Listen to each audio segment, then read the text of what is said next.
And the things that get in the way, they're psychological barriers, they're emotional. It's when you start thinking about something that is bothering you. I'm worried that I'm not going to do a very good job. Well, you've always done a good job. It's just a worry. So they're thoughts and feelings, right? So all of those hotspots that I'm talking about are all about how you feel, whereas performing is all about what you do.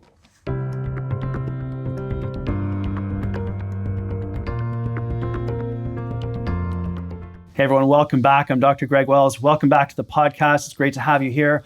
Today we're going to dive into mental performance and performance psychology with the incredible Dr. Dana Sinclair. Dr. Dana is one of the world's leading performance psychologists and the author of the national bestseller, Dialed In, Do Your Best When It Matters the Most. She's a founder and partner in Human Performance International, a consulting firm that helps people to show up at their best when the stakes are the highest. And that's literally what this conversation is all about. For more than 20 years, Dana's worked with the best of the best with teams and athletes in the NFL, MLB, NBA, WNBA, NHL, MLS, IndyCar, the WTA, PGA, and the Olympics, right through to senior executives, surgeons, actors, musicians, and other high-pressure decision makers. Her clients include organizations like the LA Dodgers, the Toronto Raptors, the Toronto Maple Leafs, Olympic programs, and major global companies that depend on consistent performance under stress. What makes Dana's work stand out is its simplicity and precision.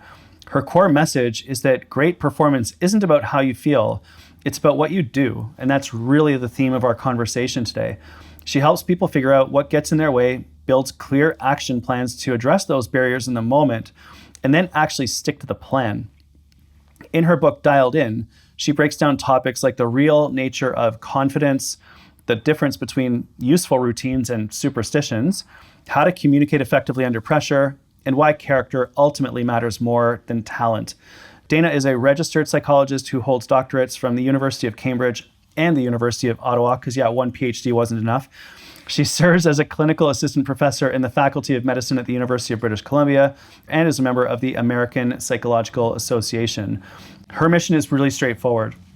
She helps people to perform at their best when it matters the most. And whether you are into sports, business, music, drama, education, it doesn't matter.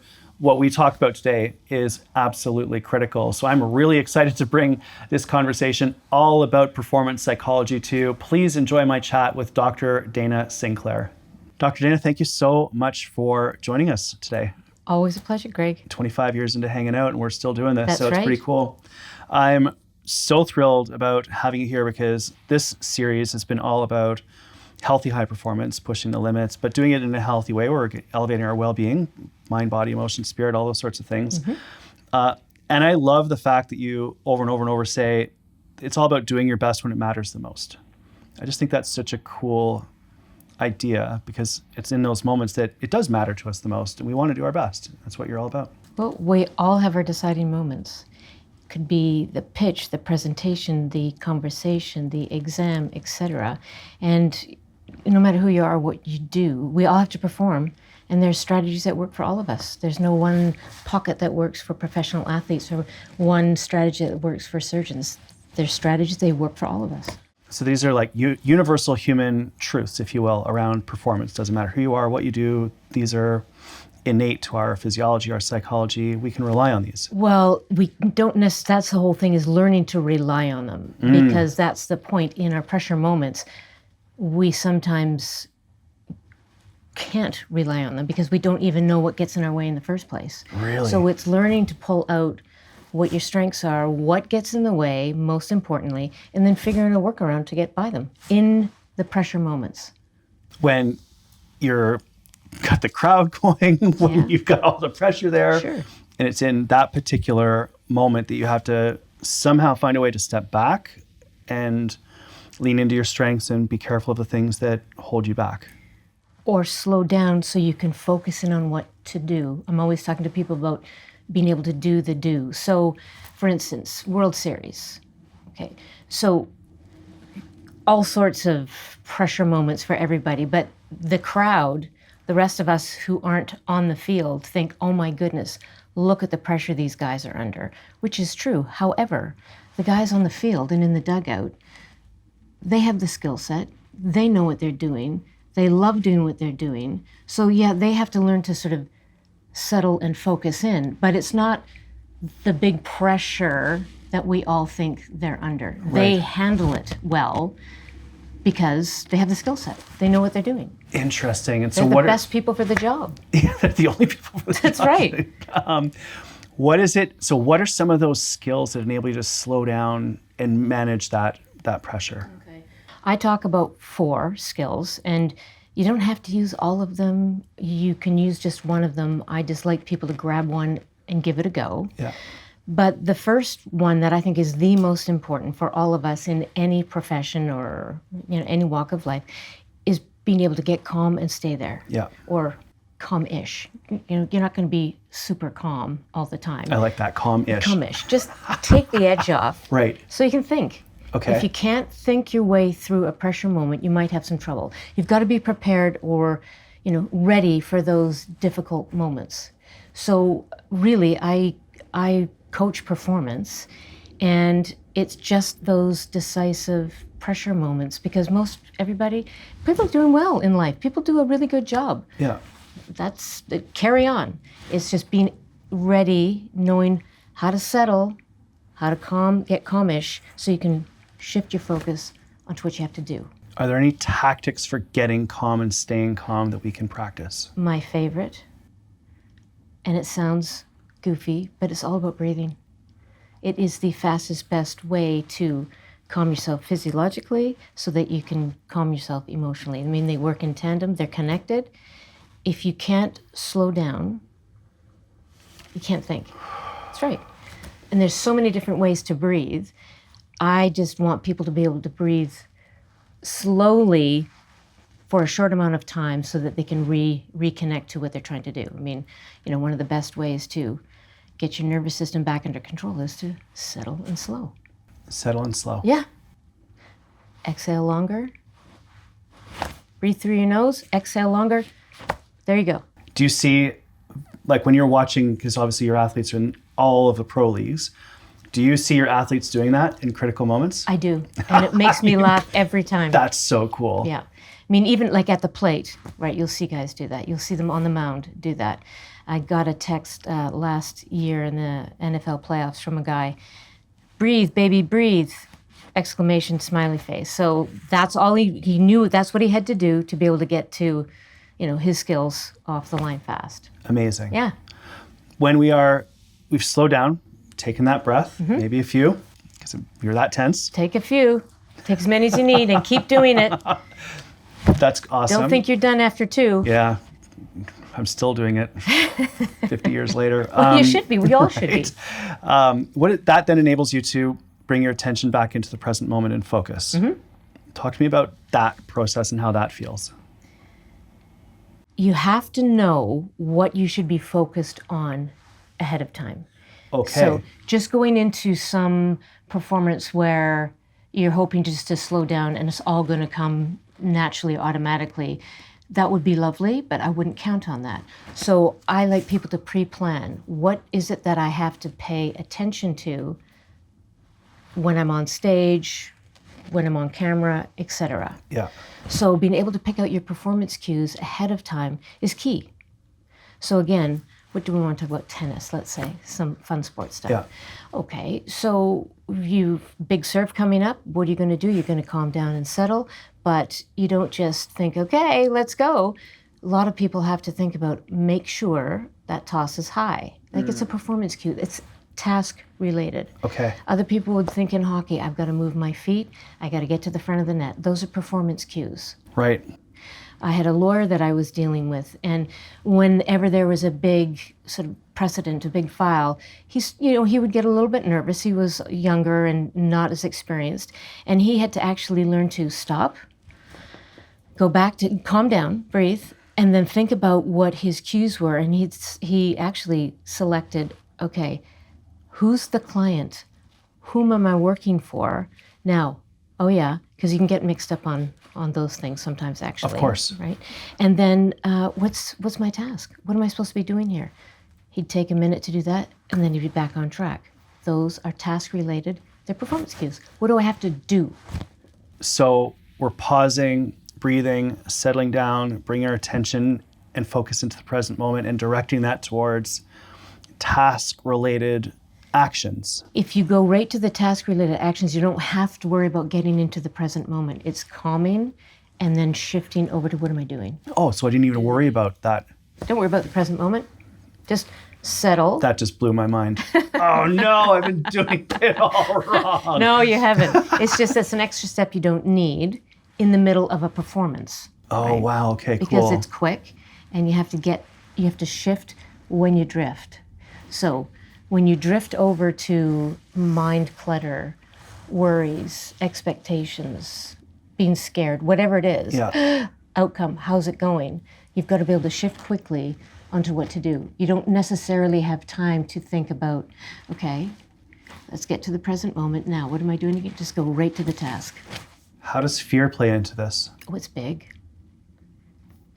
Fear and self-protection are everywhere, and people don't want to deal with it or don't like to talk about it.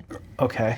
So I have a list of items, let's say, hotspots, distractions that I talk about with people. Just to, I put a list in front of them sometimes and get them to just check off the things that get in their way, because fear is a big one. And people don't necessarily want to say, oh, I'm a bit scared, Right. right? Because it's admitting weakness. Of course. Well, so they think. But if we don't face what we fear with regard to a performance, we will not get by it. We will not handle it.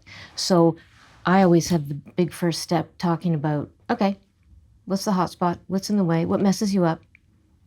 What bugs you? What's frustrating you?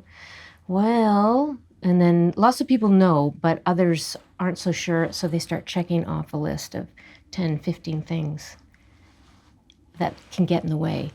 Worrying about making mistakes, other people's expectations, your own expectations, outcome, numbers, stats, getting frustrated, fear of failure, etc. But then I love them to pick out their top 2 or 3, because that's what we have to plan for. The rest, they might bug you, but they're not really the things. They fall away.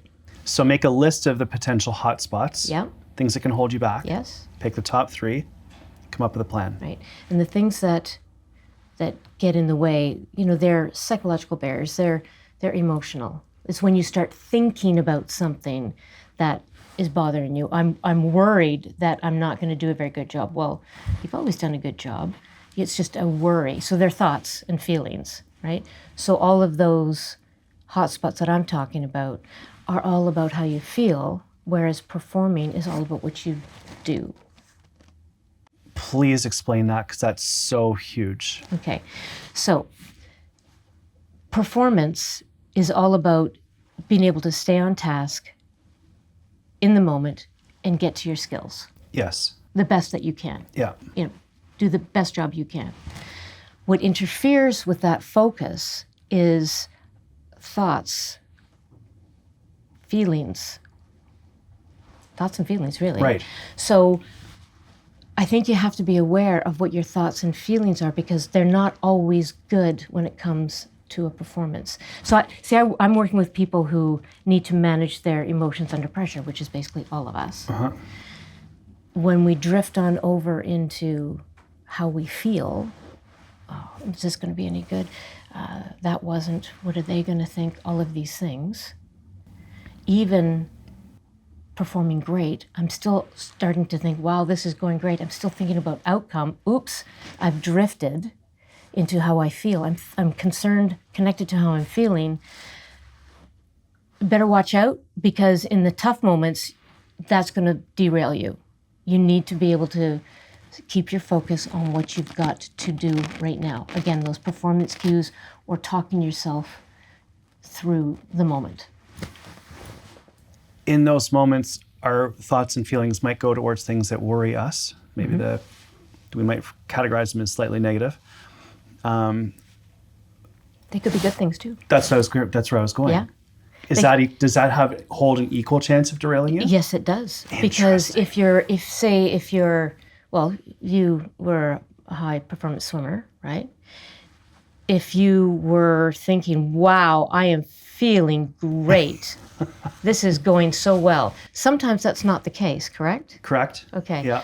So again, if you're thinking about this is going so great, wow, I know my time's going to be terrific. I'm all of a sudden thinking about my time, and I'm not sure that's a good idea. I think I better get back to, I better keep that kick going, right? And keep my breathing going appropriately. Otherwise, oops, I'm slowing down. Right. So that's what I mean by that. No, I get it. That's amazing. Because it's funny because I was thinking about, oh my gosh, this is so great. And you're like, oh wait, I've missed my turn or whatever. Or I missed my breathing pattern, right? Yeah. It's curious how all of this is driving us back into, away from outcome. Like several times you mentioned, like, what's my time going to be? Where it's actually just like the actions that you're doing in the moment. Yes, and we all are going to worry about our time or our numbers. I'm not saying, oh, don't think about that. I'm saying think about it ahead of time for sure. We've got to. And then, okay, the big trick is, how am I going to do that? That's what I want. Right. Now, what am I going to do to get the result I want? Instead of just manifesting performance and outcome, what am I going to do about it? How am I going to get there? So we can't just sit on the couch and manifest a world record. You actually have to get off the couch, build plans, go train, practice. Yep, you can't get caught up mentally in wanting. You have to actually do something about it. I love that because it actually brings everything back under your own control. Yes, but that's what people resist. Really? Well, think about it. Self-protection. Why do you think people get nervous, say when they have an event or something, because they jump to results? I want to be good. I want this to be, a world record. I need this. When it's meaningful, there's pressure, right? Yeah. Okay, so I know if I do what I've been doing in training and in some of these other performances, say, I'll do fine, I'll do well. But then we get tense and start to think about the outcome and then think, yeah, and in the back of your mind it can be, but if I actually do everything I think I can do, and it's still not any good. Oh, that's I so failed. Huge. Oh my gosh. So that's why, we're always trying to sort of put a barrier between us and the outcome or the result, because if we give it everything we've got and it's no good, we're going to be very upset and feel like failures. So, people try to have excuses and push things around, put barriers in front of themselves because they're scared. So we self-sabotage. Of course. It's learning how to get by that. And that's sometimes hard to get your head around. It's really hard to get your head around. That we are the ones that are actually holding ourselves back from the thing that we want the most. Often. By throwing up barriers in order to make sure that we don't feel bad about going for it and not getting it. Right. So when we jump into the hotspot zone, hotspot box, or the distractions, the worries, the concerns, all of those things, the negative self-talk, that's a protective zone. And it's okay to be there for a bit, but if you stay there all the time, your performance will break down. Of course. So it's being able to have the courage to figure out how to slow down and get back onto the task. And it's literally that simple. We're back to the same principle Yes. again. Yes. You just have to have actionable strategies to get more out of yourself. Okay. All right, let's just take a little bit of a break. Let's breathe for a moment so that we can integrate all of this incredible science. And at this point, I'd love for you to share the episode with someone that you know. When you share this information, we all improve. We build a community together where we make the world a better place. So take a moment, pause, breathe, think through what we're learning, and share this with someone who could really benefit from learning this information. How does confidence play into this? That is a big topic that everybody talks about on TV, in my office, at dinner parties, wherever, right? Yeah. And I find it so overrated. We want to be confident, sure, great, but you don't need to be. Because again, performing is all about what you're doing, whereas confidence is all about how you're feeling. So we're back into that feel zone. Oh, no way. So people get caught up in how they feel, which I understand, because we all would feel better going into a performance if we feel like we've got it. Great, but it doesn't mean you're going to execute well. Because just because you're feeling good doesn't mean you're focused on what you to do in the moment to execute. Could it also be that when you are feeling really good and you're super confident that you maybe don't do the actions because you don't think you need to? Right. You think it's just going to happen, it's just going to come. And that's usually often a bit of a mistake to think that. Especially when things, when it's a really important event. Is there a good form of confidence that comes from practicing, checking off the box, knowing your hotspots, having plans, rehearsal, practice? Oh, I love people to feel confident. I just don't want them to stop there. I want them to have something to do in case the confidence is not there or they're too wrapped up in feeling confident. I love it. So we're always moving back to what can I do? Yes. Do the do. You've got to do the do. Okay, so let's talk about do the do then. I'm just going to keep peeling back layers of this because I'm having my brain exploded at the moment. It's frustrating. I'm learning this at this point in my life, but whatever, better late than never. I'm curious about if we're talking about do the do and the impact of or practice of crafting rituals or practices or routines and having that as a strength, weakness, or maybe something that helps us or not. I like people to have a plan, a simple 3-step plan. That's it. No more. Okay. It should fit on a sticky note, your plan. Cool. Rituals, I'm not a big fan of. Yeah. Because you can do the same thing again and again, but it still might have nothing to do with actually being able to be focused when the time comes. So preparation, of course, is very important and key, but you have to know what to actually think about and focus on, again, in the moment. So, rituals, I don't really care about rituals. Interesting. Quite frankly. Yeah. I think you have to, say, mentally warm up well for an event. You have to check your tension level, slow down if you're too high. It's a good idea to think through your facts. What are the accomplishments? What's gotten me here? Why am I good at this? What have I done before? Oh yeah, that helps calm me down further. And then it's also good to think about reviewing what my cues are. What do I have to actually do in the moment? Right. That's a great way to start and warm up. Is that a ritual? If you're actually connected to what you're thinking, it's not a ritual. It's actually just reminders of what to do and how to stay calm when you start. That's not a ritual, in my view. Great. But what do you think? I worry about the fact that rituals may or may not be associated with the actual performance. Like you could do the same thing on 2 separate days and have 2 completely different outcomes. Correct. Because your tension could be all over the place, and 2, who knows what your focus is. Like the ritual, are those the important things for the performance, or is it something else? I also worry that if, let's say you have a ritual and something happens and you can't do your ritual. Well, true. It happens all the time. Yeah. So again, you have to really have that in-performance plan ready to go. What do I do in the moment when things are starting to go sideways? Or really great, how do I keep grounded and stick on my focus? So to me, rituals are those things that you do. Preparation is good, absolutely. Yeah. But you can go through a ritual and not be connected to it at all. And there's the mistake. Interesting. So that connection, almost taking it from a ritual, like making sure that there's meaning associated with it, would potentially... Well, it's connected to focus for me. So, say golf. You're addressing the ball, you've got your target, all that's great. Okay, my ritual is I take this backswing, I take a practice swing, and then I step up and do it.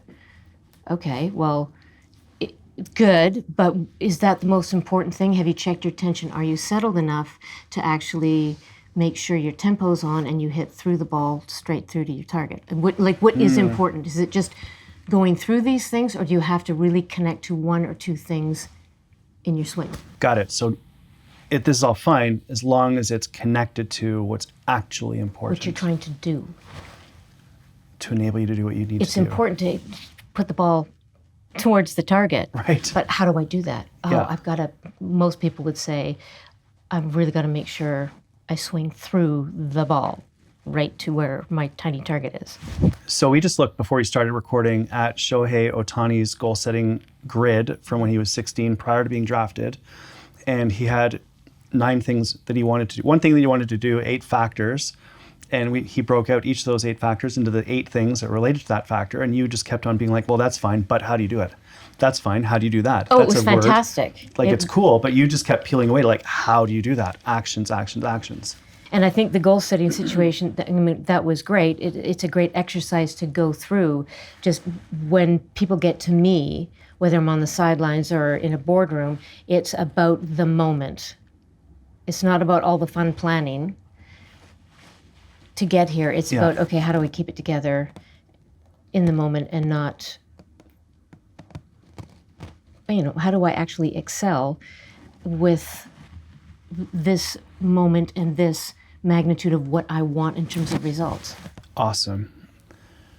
When we're in the moment and we are focused, we have to expend energy and direct that into the moment to make sure that what we're doing is at the highest level that we are able to do it at. That we can at that moment. At that particular moment. Yeah. How does motivation play into that? Like, what is motivation? What is drive? How does that, or do we even need to worry about that? Because actually, it's just about executing the actions and the plans. I don't worry about motivation. Most people, if they're actually engaging in a performance, it's because they're motivated. So it's a table stakes. It's already an assumption. Yes. Well, certainly the people that I deal with. Yeah. They obviously want something, or they don't want to fail at something. So they're motivated to perform well and get a good result. It's about getting by the want of the motivation down to, again, what to do.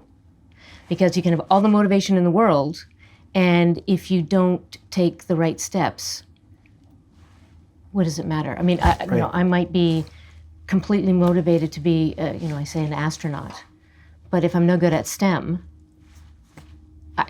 it's not going to help me. Yeah. Right? So you can be motivated all you want, but you've got to. It hangs people up because I'm so motivated. I so want to win. I so want to beat this person. Okay, I get that, and I want you to as well. Now, how are you going to do it? Right. Okay, you're not going to. If you're running all over the court, and you're making mistakes because you're so motivated and so caught up in outcome, you're not going to play very well. Right. So, again, it goes back to, I'm so motivated. Okay, great. Settle. Yeah. What are you going to do? Like, on the court, tell me, what are you going to do? Yeah.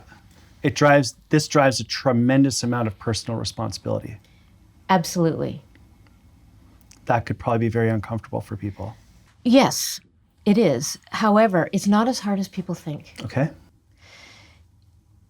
As I said earlier, I mean, everybody,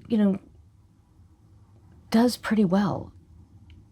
So many people are chugging through life, having a good time, and making a good job of it. It's just when they really want something, that's when it gets uncomfortable. Okay. And that's when people back off. Due to the factors we talked about earlier. Yes. I've been thinking about responsibility due to some experiences I had in India as not so much responsibility as response-ability. Like your ability to respond to a situation. It's internal. You are in control. You have agency. You are able to do hard things. Yes. And a lot of people push it away. And as I always say, I'm helping people look for solutions. And if you don't take responsibility for your own, say, performance predicaments, you're not going to change it. If you're always putting it out to other forces or other people, you will not change what you've got to do to get the result you want. Right. And by practicing that actually brings your ability to have responsibility up a notch. It does. It does. I just think people have to face their fears a bit more and know your style a little bit better. So it's always good to know what makes you thrive and why you're good. Terrific. But more importantly, you've got to know, again, what gets in the way, what messes you up, what you run from. Is it thinking about outcome? Is it not wanting to fail? Is it being negative all the time? What types of behaviors in your own style are getting in your way? Yeah. And pull out the one or two and have a look. It's not as scary as you think, you know? I actually think it's the opposite of scary. Once you've pulled it out and had a look, you're like, oh, okay, that's what it is. Right. Well, yes, but I think what goes with that is, oh gosh, oh, it's true, that's what I'm doing. I am afraid to try this. Right. So how do we separate ourselves from the action? Like, it's not you, it's your behaviors. It's the same thing. It is you. You've got to change your behaviors. And then that changes. Yeah. Starting with the behaviors is the easy way, as far as I'm concerned. Right. Like we talked about before, when you're tense and, say, in panic mode and freaking out, what's the best thing to do? Breathe. Yeah. Do something. That's a do. Breathe. Settle. Slow. Right? So, yeah, that's why I'm always going on about, got to do the do. Start with the do. Could this potentially get hijacked by like the grind and hustle culture, like do too much? How do we navigate that? Like do, never stop doing this, go. I'm saying, good question. I'm saying, well, the grind culture, heck, you know, the perfectionism is everywhere. And to me, that's a huge script for failure. Okay. So I'm more of a good enough person. Do the best you can, try to be a little bit better, and then So you don't worry literally about work it. with the best of the best of the best, like the top athletes, the top business people. Musicians. Top musicians. And you're not about perfection. You're about... Absolutely not. That's so Mistake. cool. Mistake. I think we need to learn to settle down and just get to a little bit more every time. It's a little bit better every time. Or just good enough every time. And then that will help build how you feel about it. That will help build, as I say, your confidence. So like the formula for performing for me is calm-ish plus do the do, Yeah. make your cues. That will equal results, which will help drive some satisfaction, and you'll feel better, feel more confident about it. It's not the other way around. It's not, you've got to be confident to be able to do this. I can't possibly do it if I don't believe in myself. Well, actually you can, so let's get away from that and get back to the formula. Calmish plus what am I supposed to be doing at the moment here? You know, if I'm in an interview, should I be looking at the panel? This one. Should I be looking at the panel? Right. I'm thinking I see a chair There's over there. another one there. No, I saw a chair. I'm thinking of an interview. Yeah. Right. Should I be looking at people in the eye and actually trying to listen to the question? Yeah, that's having a performance cue to actually do. Those are the types of things I'm talking about. Not overdoing the do, just in the moment, connecting to the behaviors that will help you get through the event. Because if you do that and get a better result, or you don't completely bomb it, okay, you're going to feel a little bit better and have something to build on. Right. So I love the idea of good enough as a counter to, it has to be perfect. It will I have not to be go perfect. at best time. It will not. It will never be perfect. No, it's impossible. It will not happen. You can be really, really good, though. You can be excellent. Yeah. And of course, you're wanting that best time. Again, you've thought about that before the race. That's the time I want. Great. Now, again, for the duration of that race, what am I going to focus on to do to get that time? And that depends on the person and the skill set or the event. How does passion and love for what you're doing play into it? Oh, again, I'm not a big passion person. Yeah. Can't imagine, because it's like that's yet just another emotion and that distracts you from actually doing what you need to do. Yes. Now, having passion about something, meaning I love doing this, it's fun, that's usually meaning, I'm really good at this. So the better you are at something, perhaps that helps your passion. But I don't really worry about passion. Just because you're, again, like motivation, super passionate about it doesn't mean you're going to be any good at it. Right. And in my experience, most people want results. They want to be good at what they do, but they can't always get the most out of themselves in the pressure moments. They've got to be able to learn to control their emotions in the deciding moments to get what they want. I love that. So let's get back to being super tactical, because I know we have, I always would try to make sure that we're giving people exact things that they can do. When we talk about emotional regulation in a world that is completely emotionally dysregulated, are there any tactics that you have found in addition to breath, which I think is awesome? Did my doctorate on that 25 years ago. No one read the thesis. Now it's a thing, apparently. In addition to breath, is there anything else that helps us to regulate in the moment to bring ourselves back into the high performance zone? Absolutely. So I talk about a process that I've learned over the years with my athletes. So I call it, well, and other people too, but I call it, it's basically shift when you drift process. That's really what it is. 3 steps, 4 skills, boom, done. 3 steps are 1, as we said, figure out what messes you up. 2 are figure out what strategies are going to work for you, and then hone them down into a plan, a small, short, sticky note plan. So the 4 skills, breathing is 1, but I mean, there's other things you can do to calm down, warming up physically, listening to music, all those things, ancillary things. The performance cues, skill 2. Being able to talk to yourself productively or constructively, which doesn't mean it has to be positive, or affirmations. I don't even worry about affirmations. You have to be able to direct yourself through an event productively. Sometimes you could be negative with yourself, and it's true, so you should pay attention to it. You know, how many people say, "Oh, I'm going to be terrible today." I just know it. It's not my day, and I'm like, well, you are going to be terrible if you keep talking like that. So what are you going to do to, make sure you don't play terribly? So what are you going to do? You've got to shift your, the way you speak to yourself. Yeah. You do need a facts list. That's all part of self-talk. A facts list. Facts list. You need. What is true? What is evidence? What are facts? What have you done? Your accomplishments. What has put you in the place that you are?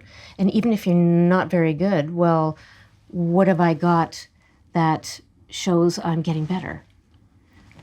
So it's always good to write down your accomplishments, whether it's to do with work, sport, home, personal, school, and have a look. Oh, that person's not so bad. Yeah. And that helps, again, calm you down and settle you so that you can get on with the task. So that's another skill. That's a 3rd skill. I confuse that. Facts and smart talk are part of self-talk, because that just means you've got to direct your way through a performance, as in talking to yourself. Talk your way through it. I have a golfer that says, I yapped my way all around the course and I did great. Just kept talking to himself, telling himself what to do. Right. Yeah, so it actually works. 4th skill, I call it daydreaming.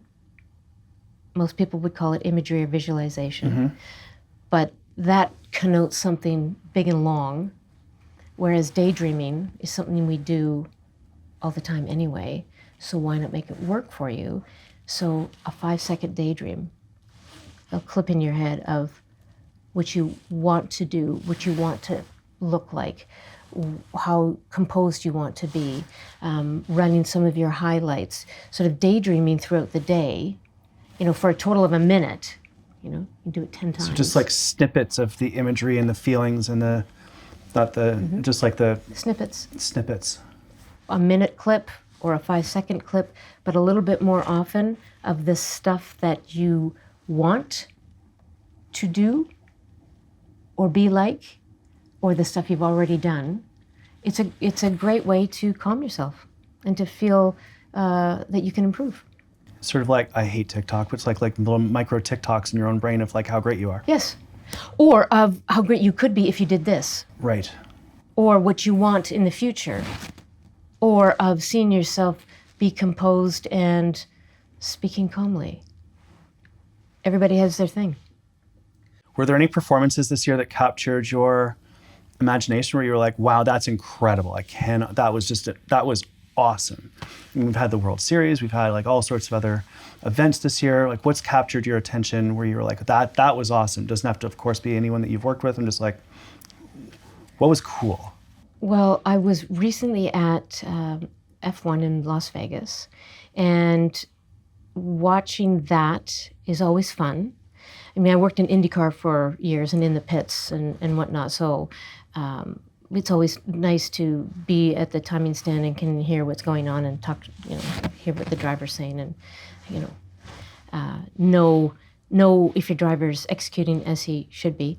But F1 was a different animal for me. And what I really liked about that is being able to talk to a driver. I was there with a new team that's debuting next year, and talking to one of the drivers, and we were talking about this, very thing about performance, etc.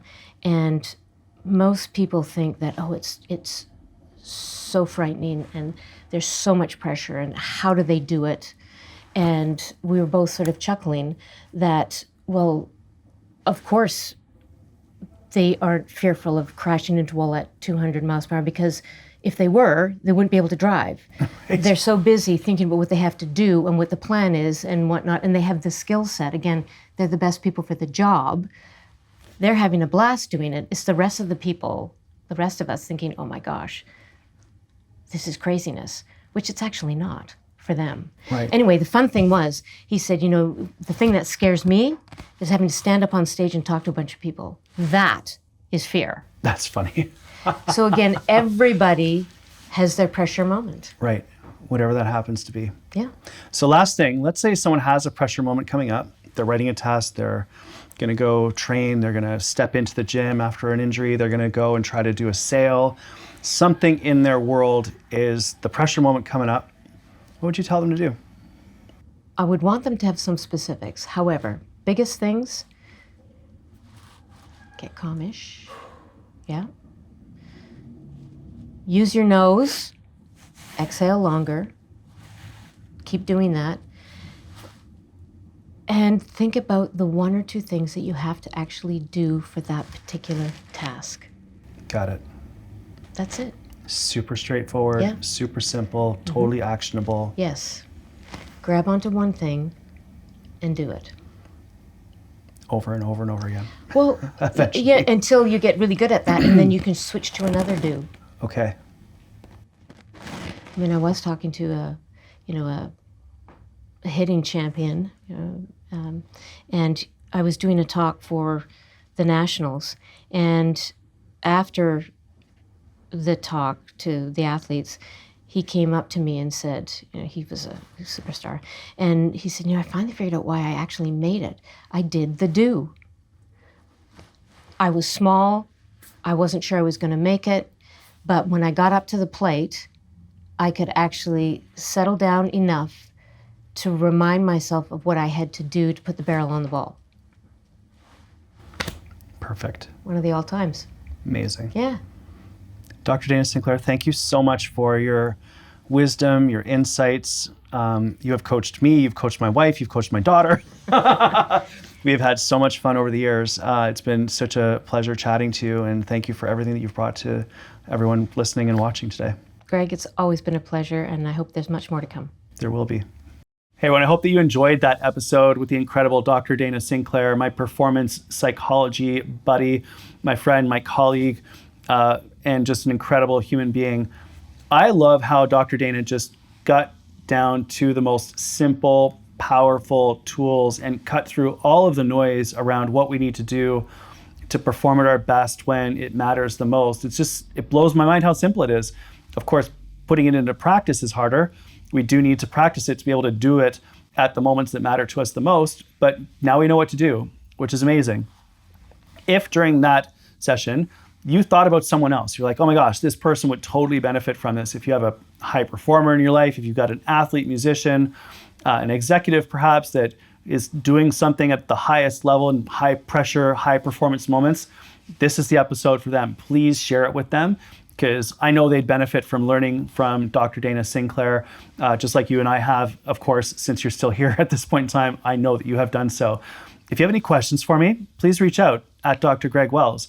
And if it was helpful for you, if this show is helpful, and you want to keep this whole thing moving forwards, please leave a review on whatever podcast platform you listen to, or on YouTube as well, if that's where you happen to see this show.